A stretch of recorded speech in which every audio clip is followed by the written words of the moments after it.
Good morning, everybody. This is Celeste Carmichael, Program Development and Accountability Specialist here in Extension Administration. I want to welcome you to the Campus County Connection webinar series for today. We are talking about working with New York FarmNet to help farm families.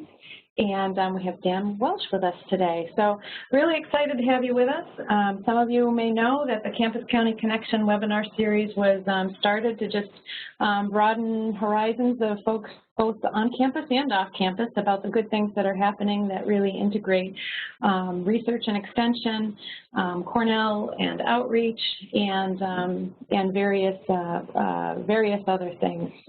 So a lot of the series that we, projects, programs that we talk about relate to programs that have a strong extension connection, and this one is no different. So if you can just help me by letting me know that you can hear me well, just send something in the chat box, and we also want to invite you to introduce yourselves through the chat and let us know if there's something special that you want us to cover today.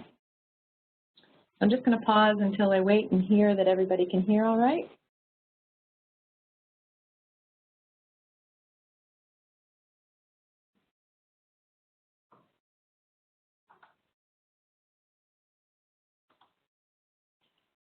Okay, great, super.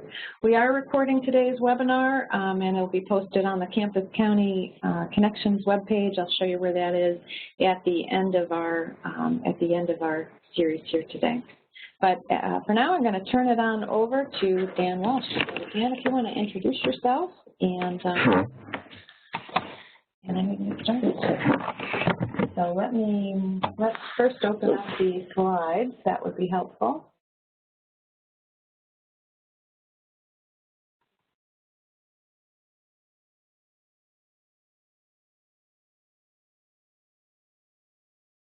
All right, and so you all should be able to see a slide set.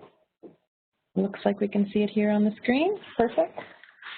Okay, and if you have any problems with, if it's too small, there's something at the bottom of the screen that allows you to make it a little bit bigger.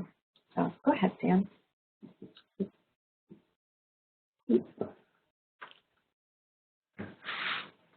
Okay, good morning, everybody.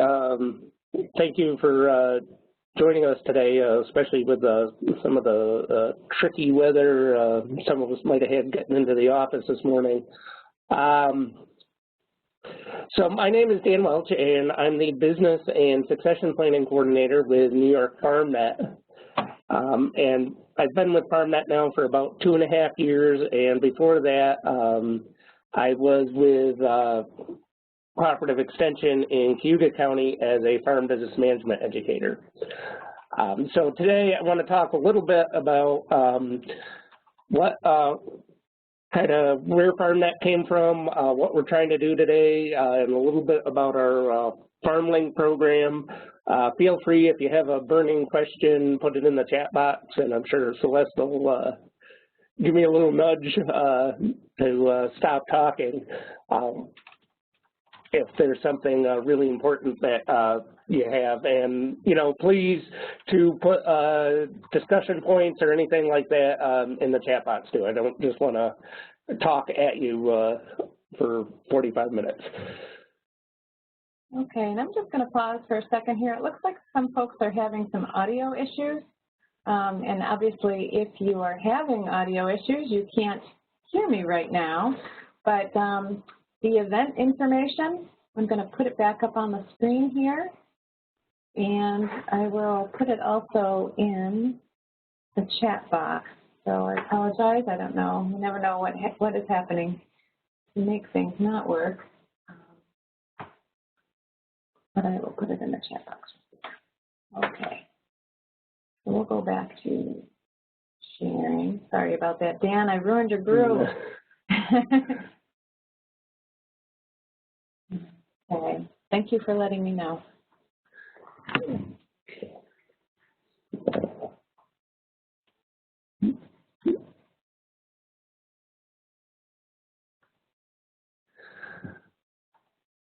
Okay, so I wanted to start with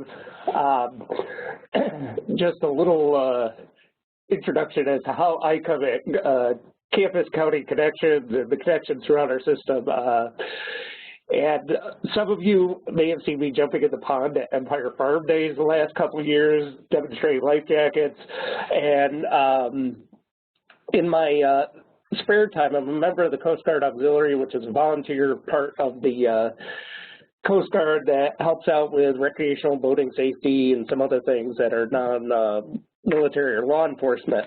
But so there I am in the pool at the February, actually the boat show at the fairgrounds in Syracuse, and the guy to the right of me is a member of our system who I'm sure some of you in the Great Lakes area, Lake Ontario, are probably familiar with. That's Dave White. And I hadn't met Dave through Extension, but I met him through this connection. And the lesson here is, if a guy who wears a lobster hat sometimes asks you to go for a swim, say no. I thought it's inside, water would be warm. No, it was well under 60 degrees. So, but Dave's been a good friend, and you know, just goes to show the reach that our system has.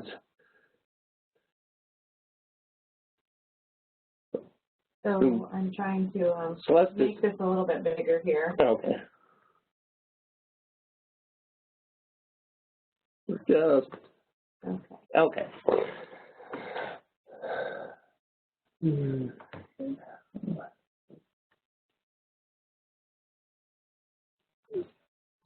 Okay, so as some of you probably know already, FarmNet was started in 1986 as a program in the College of Agriculture and Life Sciences as a response to the farm crisis in the early 80s. And the main thrust of the program at the time was to provide a way for farmers to reach out and get some help in a crisis and provide both financial and personal and family help to that farmer and farm family. So most people probably know us as having our 1-800 number, which is right there on the screen, 1-800-547-FARM. But today I want to talk to you about some new directions that we're taking with the program as a way to be a little more proactive in helping farm families plan for their future.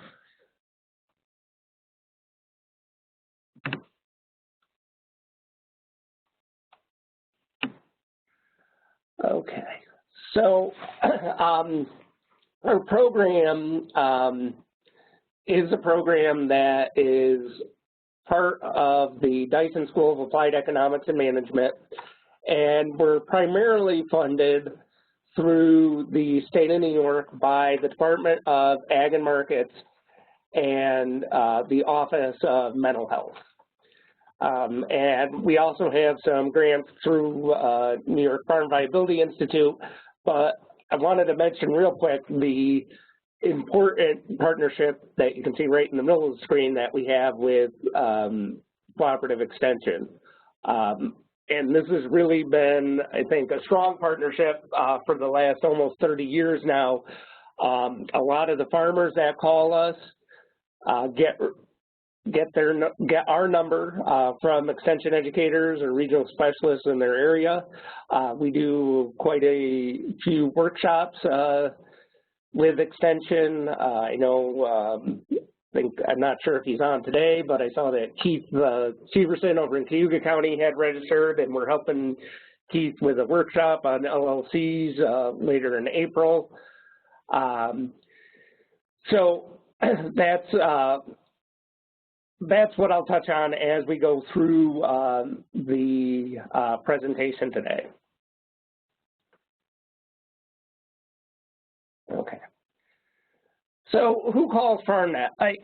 Traditionally, you know, the idea of who calls FarmNet is that small to medium-sized dairy farmer who is, you know, kind of at their end of the rope, either with debt or just the strain of trying to manage that size farm in today's economy.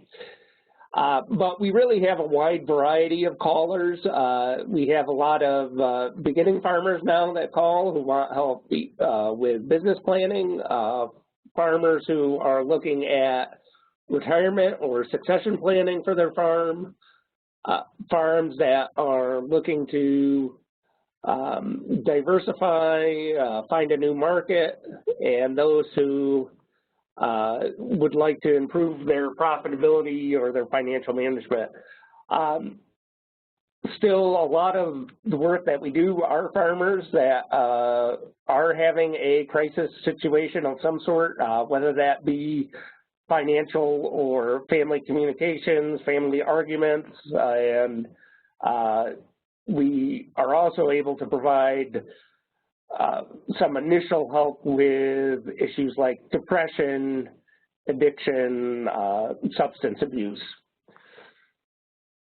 So you're a go-to place when there's any kind of issue. Right. Yeah. And we, we'll, no matter, if you think, even if you think it's not that serious or somebody in the family doesn't think that's serious, we encourage those folks to call us, because the earlier we can intervene in that situation, the better the outcome is going to be for the farm family. A lot of times we get called in, and I see this a lot. I do a lot more on the financial side when the debt situation has gotten so far out of hand that there's really not a lot of room to fix that problem. And if somebody had called earlier, we would have had the time and space to hopefully get them on the right path. So the word is be proactive, yeah. Right?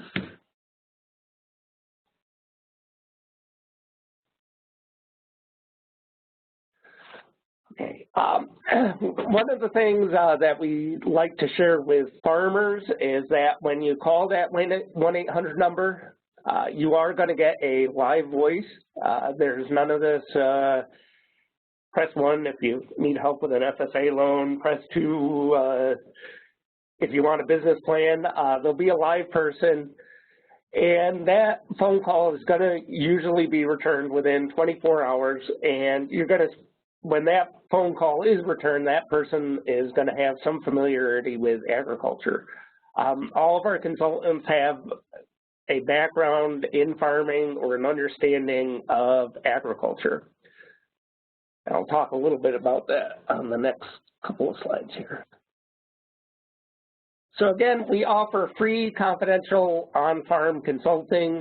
We are able to go right to the kitchen table, to the milk house, somebody's greenhouse, and work with them. And it's a deeply held value of both of our program internally and by our partners that it is confidential.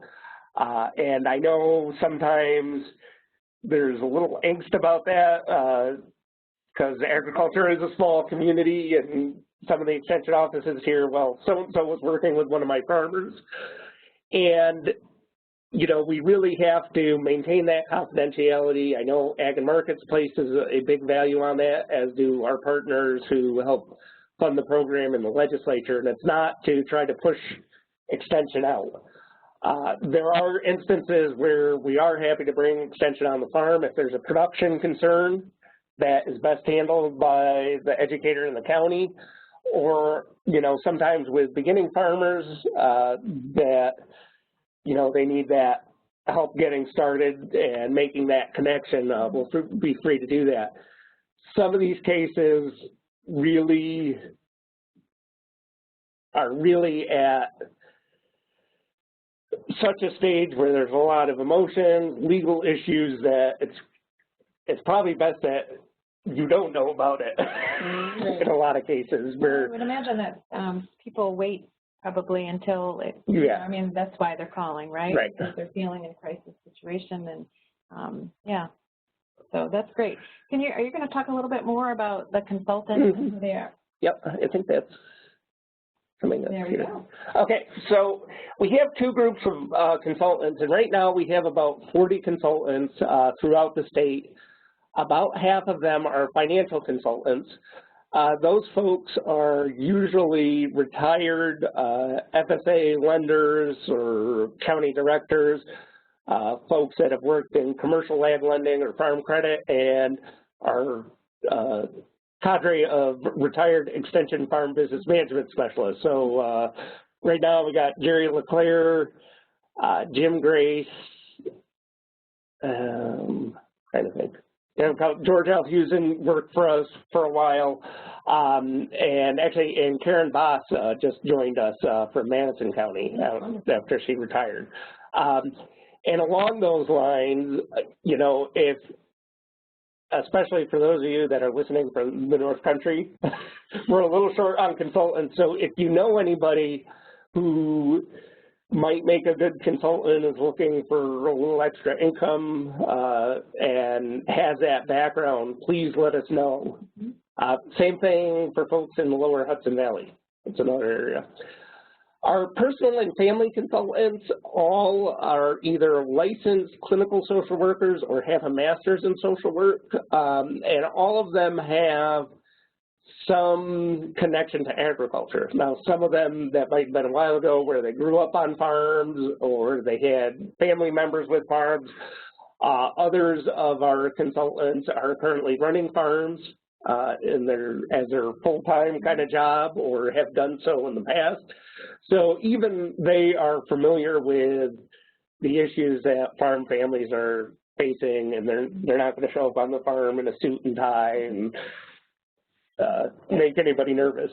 Paid position, probably, yeah. right? Yes. The consultants? Yeah, the consultants are paid, and they're paid by us through Ag and Markets. There's no cost to the farm family.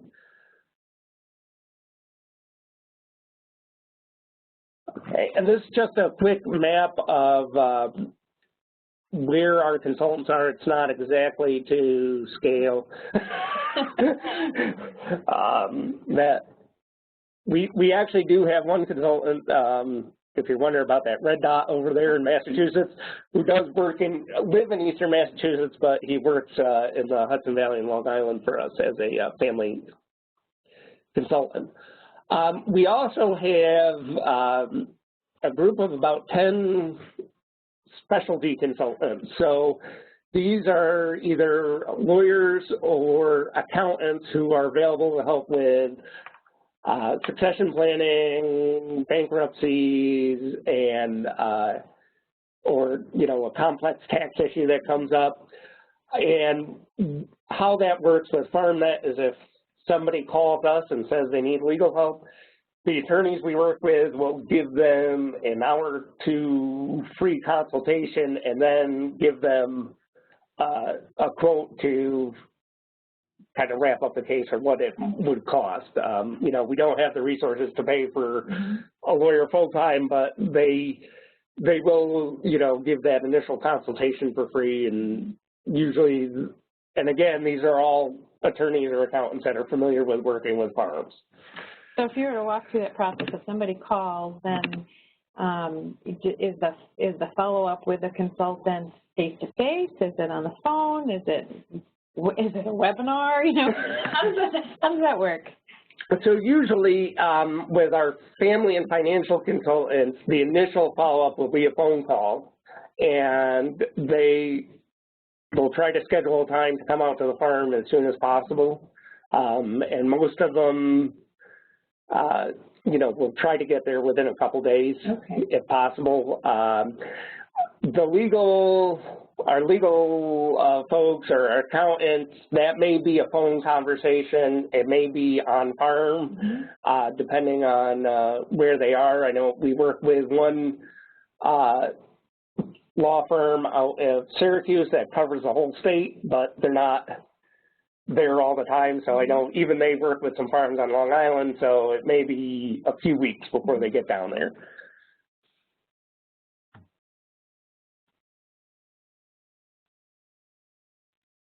Okay, so some areas of assistance. One of them obviously is financial analysis and decision making. We also help with business planning, business transfers, retirement and estate planning, family business management, and personal well-being. Let me go back for a second. And just on the business planning, since that's what I do a lot of work on, that spans the range of folks looking for loans, either from Farm Credit or FSA, and helping them get started, or people that are just looking to change their business, go in different directions. And I will say here, we kind of, at least I try to stay more on an educational model, so I don't actually write the business plans for them.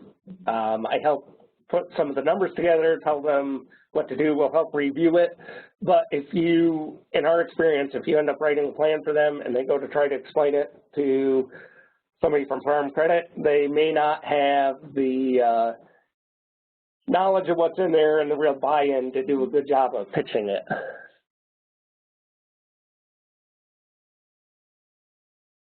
Okay, and these are some of the areas that we work on in business management. A lot of what we do is around managing cash flow and working on getting debts restructured or paid off. So in terms of business management, just if you could put in the chat box, you know, what are some of the needs you're seeing in your region that you think, or your county, that you think we might be able to help you with, please let us know. So this is the interactive part. We have, there's a couple of slides that you'll see that, you know, that we're asking for some dialogue here. If you can just, you know, take a moment to type something in, and then we can go back and really make it a little more tailored to what your needs are. And also it helps Dan walk away with knowing a little bit more about what some of the needs are within the counties and regions. So if you can just take a moment and type something in, and Dan, if you want to go ahead a slide and then we can come back to the chat responses, that would be great. Okay, so the next area that really is becoming a larger and larger part of what we do is the farm transfer and retirement planning. So we help around succession planning, and you know, a lot of the work there isn't so much the, you know, how to avoid the estate tax or bringing about making the business, making the, sorry, you know, making the numbers work. A lot of this in succession planning falls on our personal and family consultants around the areas of communication. How do you develop regular business meetings, and, you know, moving to having more open communication in the family.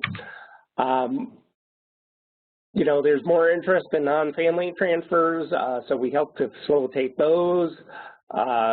Work with some folks on partnerships, and of course the estate aspects of succession planning. And really, when I talk about a transfer plan, I want the family to think about three things, which is, what is the business plan going forward for the farm?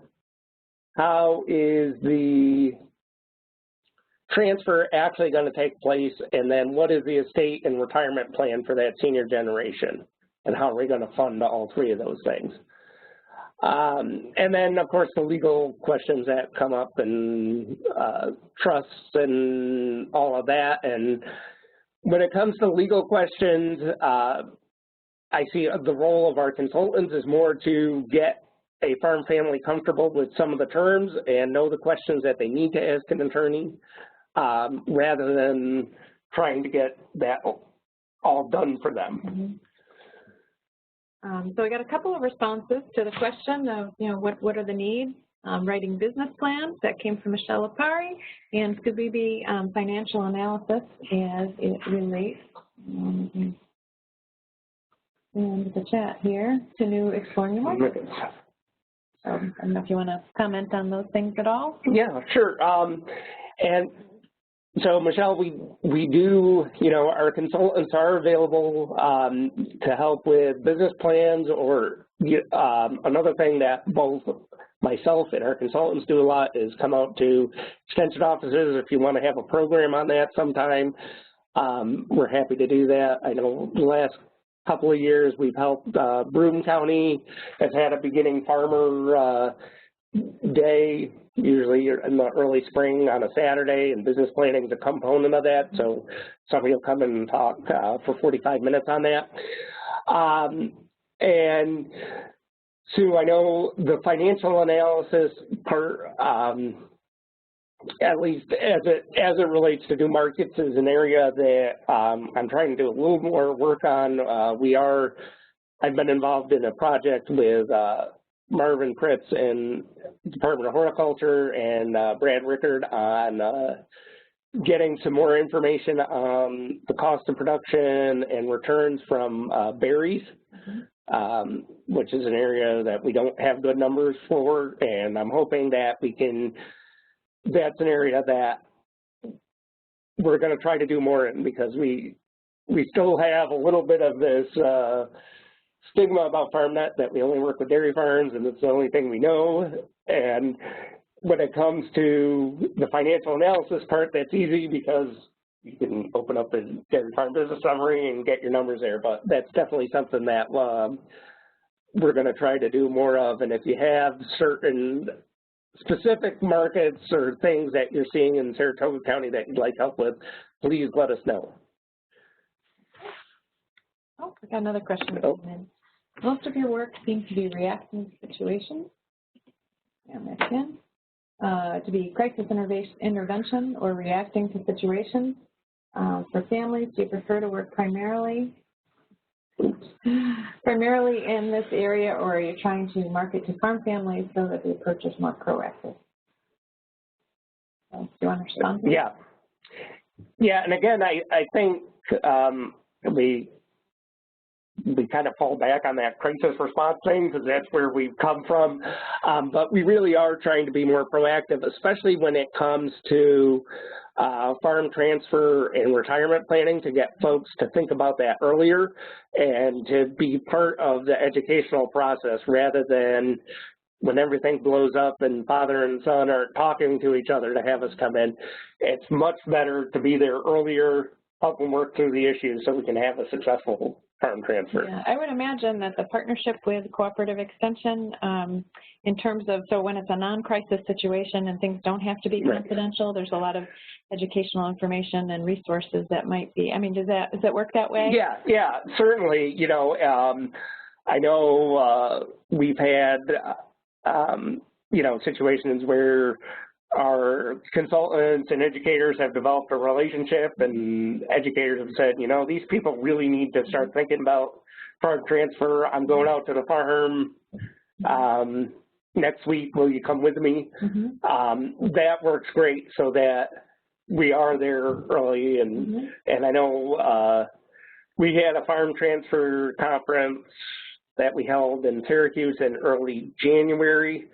And I know a couple of educators reached out to their farmers in their county and called them up and said, you need to be there, which is helpful because from the state, trying to oversee your program from the state, we don't necessarily know, obviously, every farmer out there or what's going on in every county. So that's certainly appreciated when you can help us be proactive. I would imagine that works well. Good. These are good questions that are coming in. Thank you, guys.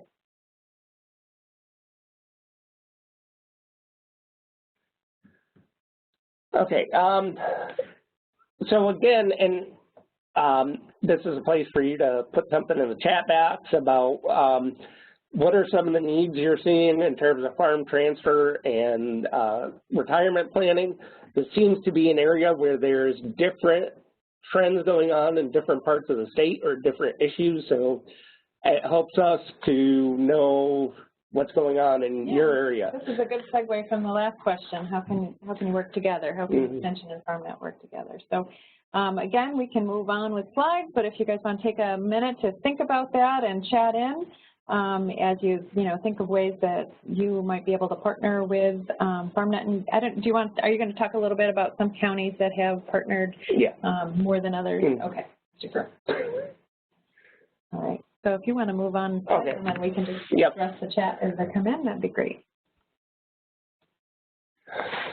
Okay. And so this is the personal side.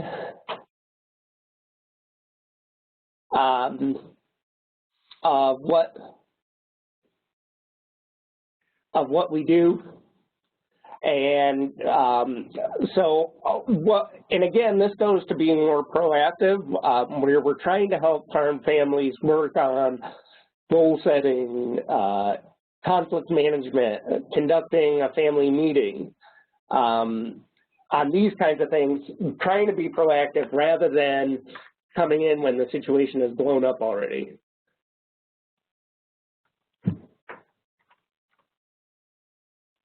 You can keep going. And again, this is an area where I know in our transfer planning workshops, and I've done quite a few of them.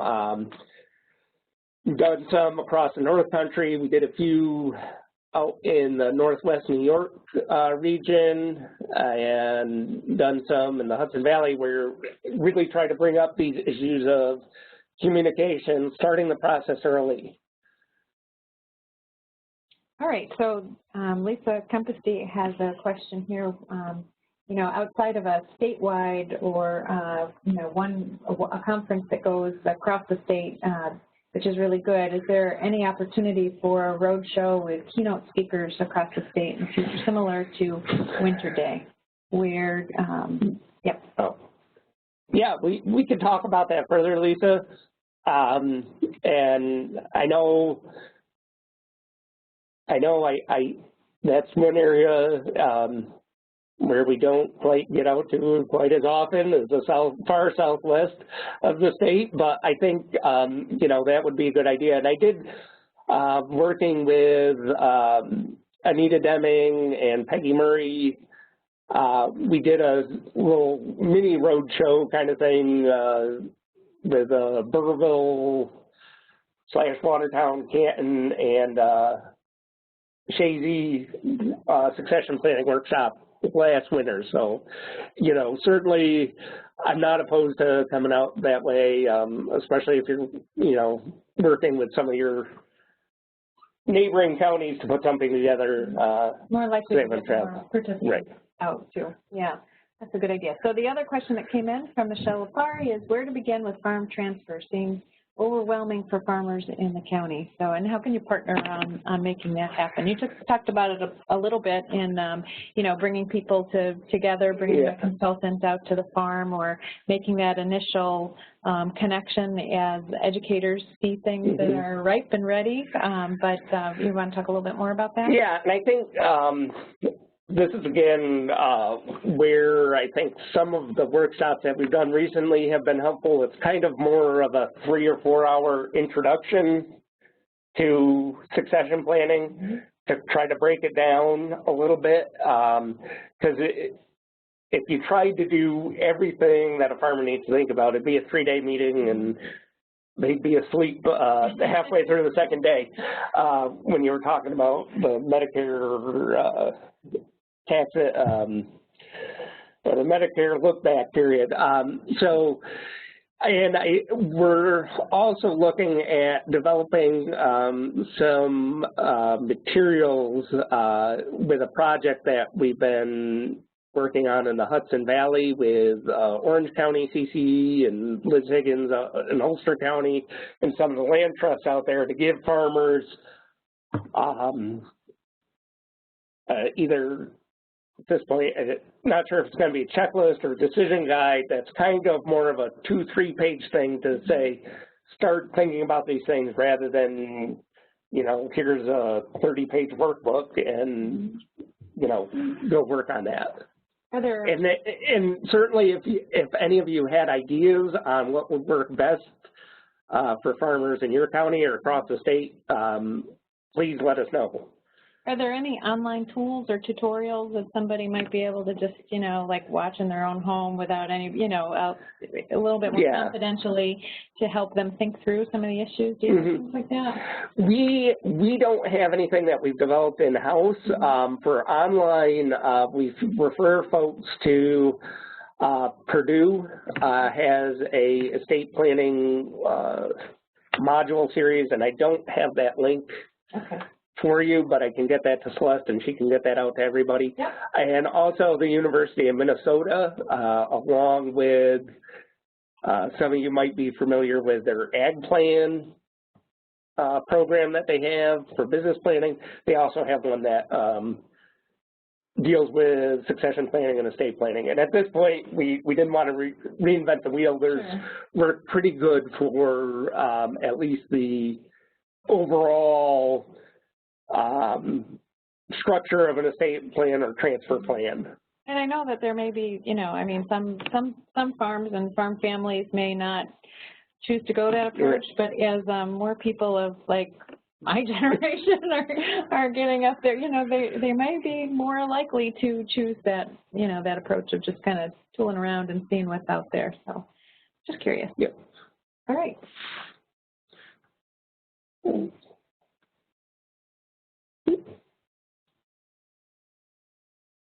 Okay, and again, you know, if you're seeing anything that deals more on the family side, personal side, that stresses in your county or region, that's good information for us to know, hey, to our consultants, you know, there's something, whether it's a weather situation or whatnot, that might impact farm families, and we might need to do a little work there. So even if you don't have anything today on this, I encourage you to let us know about that if something's happening. So any kind of trending stress, personal stress issues for local farms, then they should just email them to you. Yeah, it just gives us a heads up, and maybe we can work on ways to address that. And I know another thing that we often do is after major disasters, we'll work with Extension to put some meetings together and have folks with USDA about the FSA programs that might be available and how our consultants can help with that. We did a fair amount of that after Irene and Lee, especially in the Schoharie Valley, and helping some of those folks get back on their feet. And the November event and and we worked with Diane Held and got some information out there to let her farmers know that we're available. And as some farmers there are now looking at spring and actually doing some building, hopefully, you know, talking about financing and those kinds of things. Okay, real quick on just our outcomes. We have about 6,000 contacts a year to the program. That's phone and email. And a lot of those actually come through our FarmLink program, which I'll get into in a minute. We work with about 2,000 individual farm cases.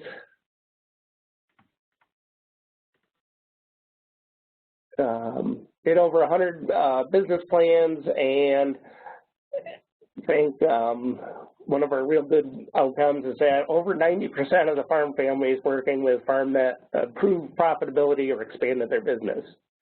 And again, you know, that's the outcome we hope for.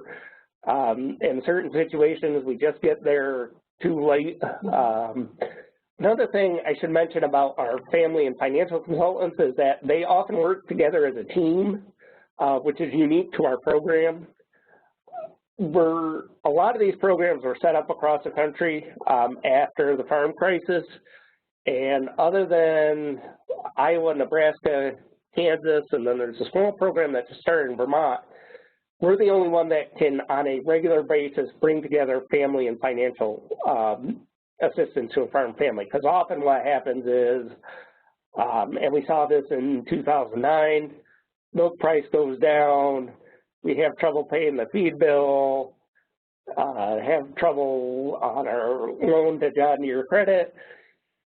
And then because of all that stress, there's family issues, people are yelling at each other, and they really become intertwined.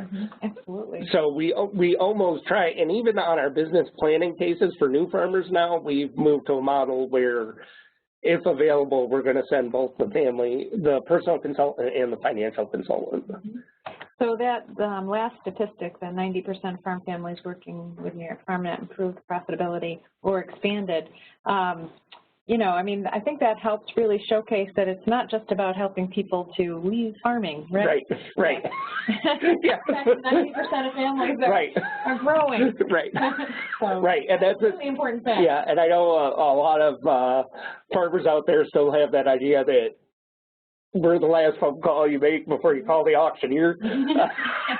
And we really want to be there on the farm before that so that we can keep that farm and business, keep the farm family harmony.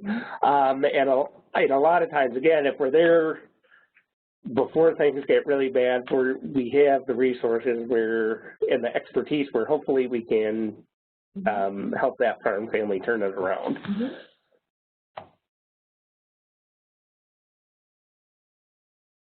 Okay, so I want to talk briefly about our FarmLink program, and then we'll have some time for Q&A and discussion.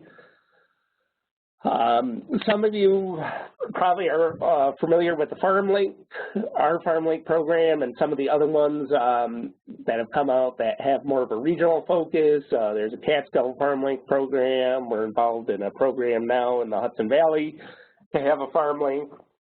And the centerpiece of that is our Farm Opportunity Database. So the idea here is that we give a form for farm owners who are looking for a potential farm manager, a farm partner who might eventually buy the farm or looking to sell their farm can find a farm seeker or vice versa, somebody who's trying to start a farm. So right now we have about 80 listings for farm ownership, rental, partnership managers, and we have about 150 farm seekers. And the way our program works is that it's up to that farm seeker and oh, excuse me, that's me.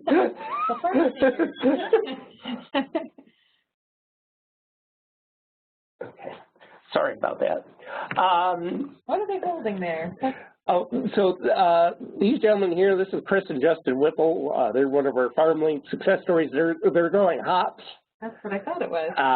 And they actually found a farm in kind of on the border between Monroe and Orleans County through the FarmLink program.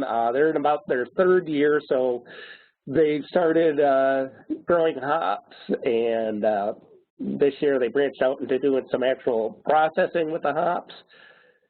And they have plans to get into some apple production down the road. So as you can see, we have a lot more farm seekers than we do farm owners. And so again, you know, this is an area where if you have farmers that aren't sure who's going to take over the farm, or you know somebody who's looking, you can send them our way. We are working on a new and improved website that's going to be launched this year, and we'll have some new marketing materials for FarmLink that'll go with that. I can imagine that this would be another good way to partner with Extension, especially as like new farmer programs or people that are just starting to, because is this also an opportunity to have a mentoring relationship with with a potential farm that's been in operation, so that somebody new to the business would be able to learn? Okay. Yeah, hopefully that's the way we envision the program, is that there's a transition period we do have both farm seekers and farm owners who say, you know, we got the farm owner, especially after this winter, who said, I'm done, I'm going to Florida, somebody buy the farm now, and a farm seeker who says, I want a farm right now. Yeah. But it's got to be usually a successful transfer. It takes a little bit of time. And if there is, you know, a relationship that seems like it's going to work, then our consultants and staff are available to help move things along. And, you know, if there's going to be some partnership agreements that need to be drawn up, that kind of thing, we're available to help. Okay, so just some trends in our calls. There has been an increased interest in farm transfer planning across all sizes of farms. A lot more calls from first-time farmers who want help either finding a farm or doing a business plan, and I'm sure you all get those calls too in your offices. Another thing about FarmNet is that people seem to think is we only work with the little farms or small farms, but over the last few years we have had larger farms calling for help with strategic planning, assistance, succession planning, and family business management. And we are a program that does a lot of work on Long Island, and if you were to look at it from a sales volume, we probably work with some of the largest farms in the state. Maybe not in acreage, but in terms of sales down there. So when I looked at that map, I saw one red dot on Long Island. So is that one consultant? Or? Yes, right now we have one consultant, and I should have mentioned that. He's also a former extension person. I know some of you probably remember Bill Sanick, who was did a lot of work in vegetables and was ag program leader down there for a while. So Bill's our guy on Long Island, and I try to go down a couple times a year and not get stuck in traffic in the city.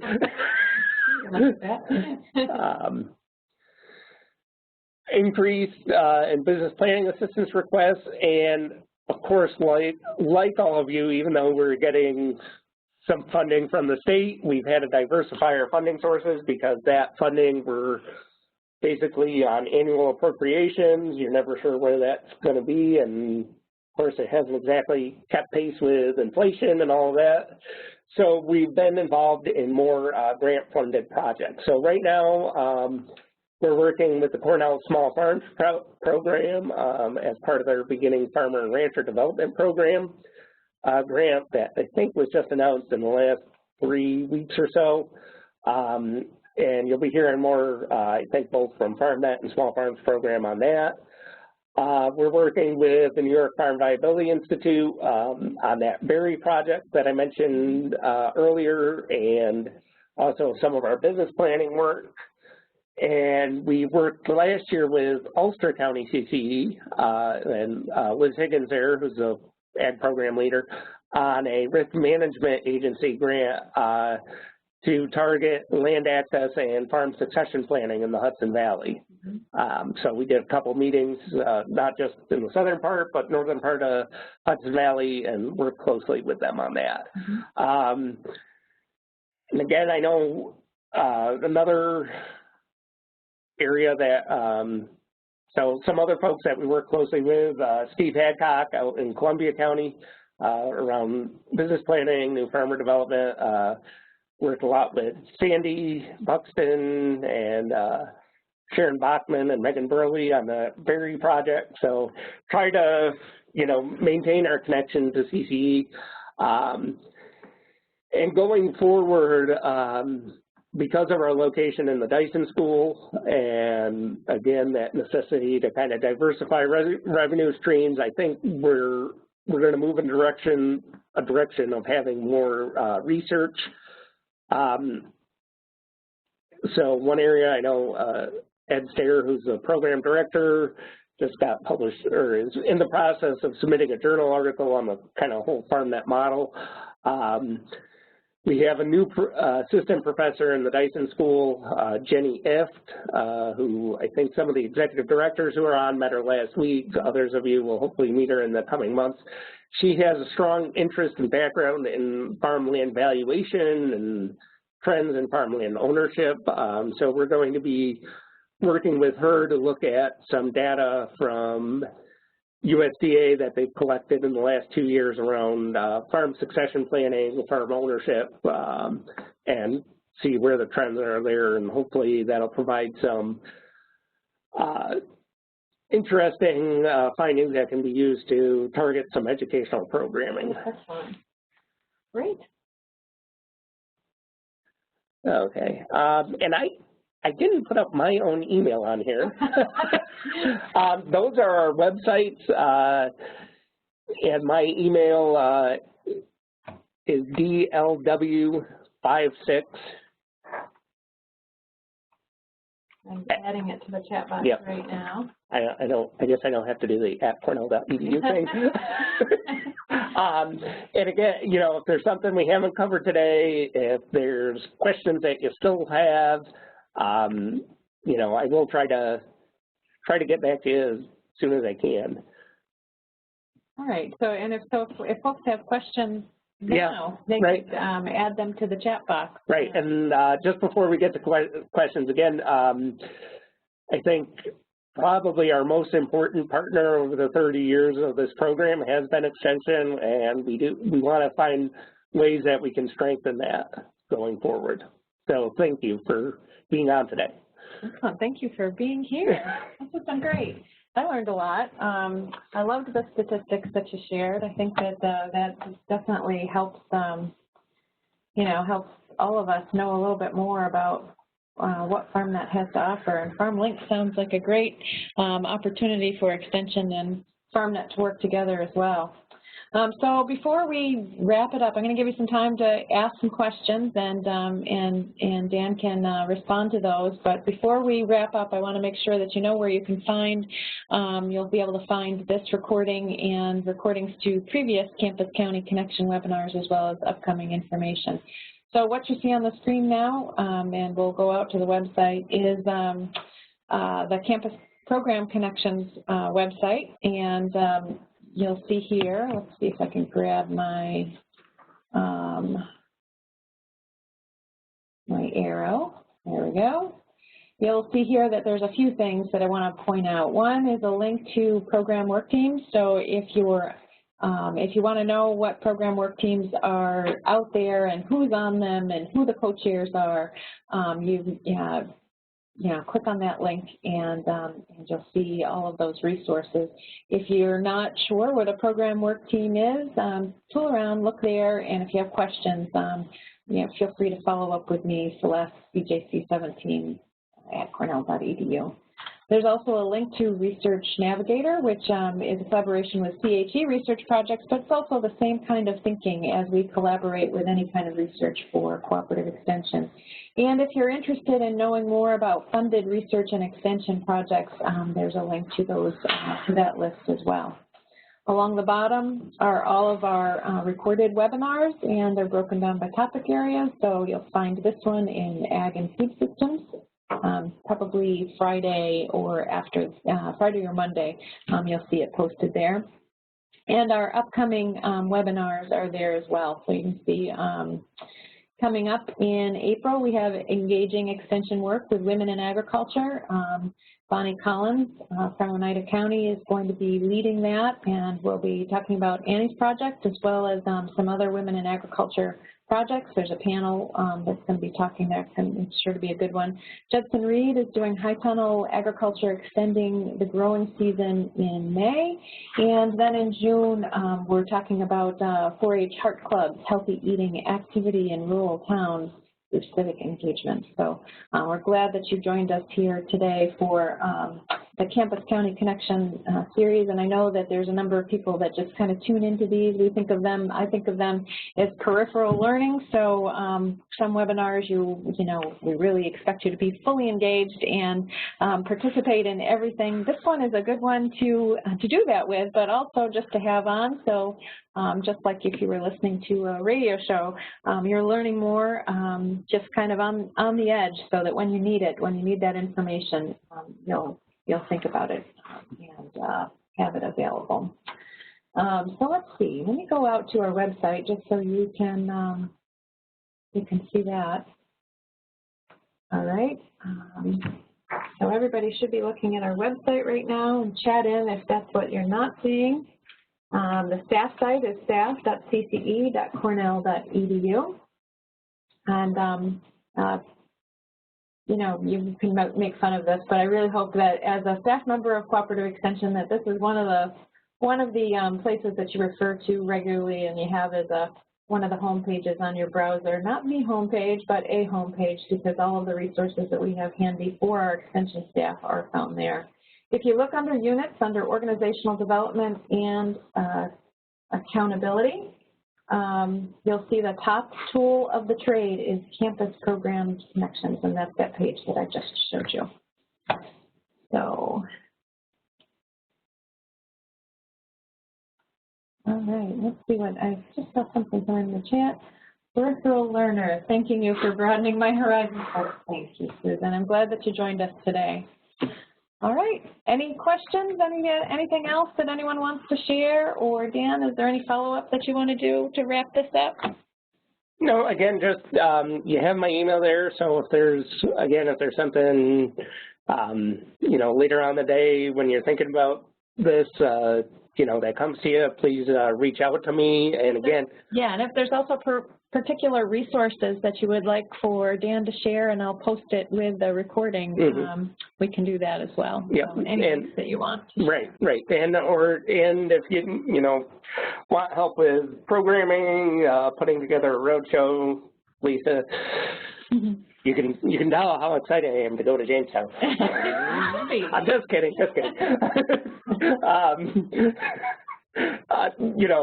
Please reach out to me about those opportunities too. All right, super. Well, thanks everybody, and have a great day ahead.